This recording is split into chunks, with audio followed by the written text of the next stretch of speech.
কুরবানি ঈদের দ্বিতীয় দিন বিশ্বের দীর্ঘতম কক্সবাজার সমুদ্র সৈকতে রবিবার ৮ জুন সকাল থেকে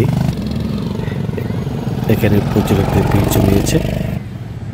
তীব্র রোদ, ব্যবসা গরম, সাগর উত্তাল, সাগর পাড়ে সৃষ্টি হয়েছে বড় বড় গর্ত, তাই সৈকতের বালুচরে টাঙানো হয়েছে লাল পতাকা। তবে এসব উপেক্ষা করেই ঈদের টানাচড়িতে পর্যটকরা মেতেছেন আনন্দ উল্লাসে। কক্সবাজার সমুদ্র সৈকতের লামনি পয়েন্ট থেকে শুরু করে কলাতলি পয়েন্ট পর্যন্ত দীর্ঘ ৩ কিলোমিটার জুড়ে পর্যটকদের ভিড় লক্ষণীয়। আপনাকে আজ সাপ্তাহিক ছুটির দিন আর শনিবার এবং ঈদের দ্বিতীয় দিন, দূর দূরান্ত থেকে হাজারো পর্যটক, প্রায় 3টা বিচে লাখের উপরে পর্যটক কক্সবাজার আগমন করেছে। তো আমরা আছি লাইফগার্ড পর্যটকদের নিরাপত্তায়। তো আমরা লাইফগার্ডরা কাজ করতেছি হচ্ছে পানির মধ্যে যারা পর্যটকরা গোসল করতেছে আমরা তাদের নিরাপত্তায় কাজ করতেছি। সুগন্ধা, কলাতুলি এবং লাবণী 3টা পয়েন্টে প্রায় লাখেরও উপর পর্যটক কক্সবাজার আগমন করেছে। তো আমাদের যে পর্যটকরা পানির মধ্যে গোসল করতেছে আমরা তাদেরকে নিরাপত্তা দেওয়ার চেষ্টা করতেছি। অনেকে কথা শুনে এবং অনেকে কথা শুনে না।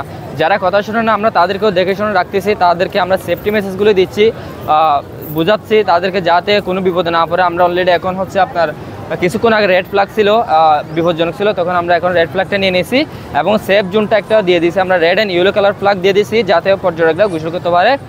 আমরা সেই দিকে লক্ষ্য রাখছি যাতে কোনো পর্যটক বিপদে না পড়ে। বর্তমান পরিস্থিতি আলহামদুলিল্লাহ ঠিক আছে। এই গুরুত্বপূর্ণ 3টি পয়েন্টে হাজার হাজার পর্যটক মেতেছেন সমুদ্রের ছানে। অনেকে গা ভাসিয়ে টিউব নিয়ে সাঁতার কেটে গোসল করতে দেখা যায়, আবার অনেককে গোড়ার পিঠে এবং বিচ ব্যাগে চড়ে ছবি তুলতে দেখা যায়। পর্যটকদেরকে বাড়তি নিরাপত্তা দিতে এখানে দায়িত্ব পালন করছেন লাইফগার্ড সংস্থা এবং কক্সবাজার টুরিস্ট পুলিশ। এছাড়া কক্সবাজার সমুদ্র সৈকত সংলগ্ন হোটেল মোটেলগুলোতে অধিকাংশ রুম বুকিং হয়েছে বলে আমরা পুষ্টিয়ে জানতে পারছি। এছাড়া সমুদ্র সংলগ্ন যে সমস্ত ব্যবসা প্রতিষ্ঠানগুলো রয়েছে সেখানেও তাদের ব্যবসাও চাঙ্গা হতে শুরু করেছে বলে ব্যবসায়ীদের সাথে কথা বলে জানতে পেরেছি।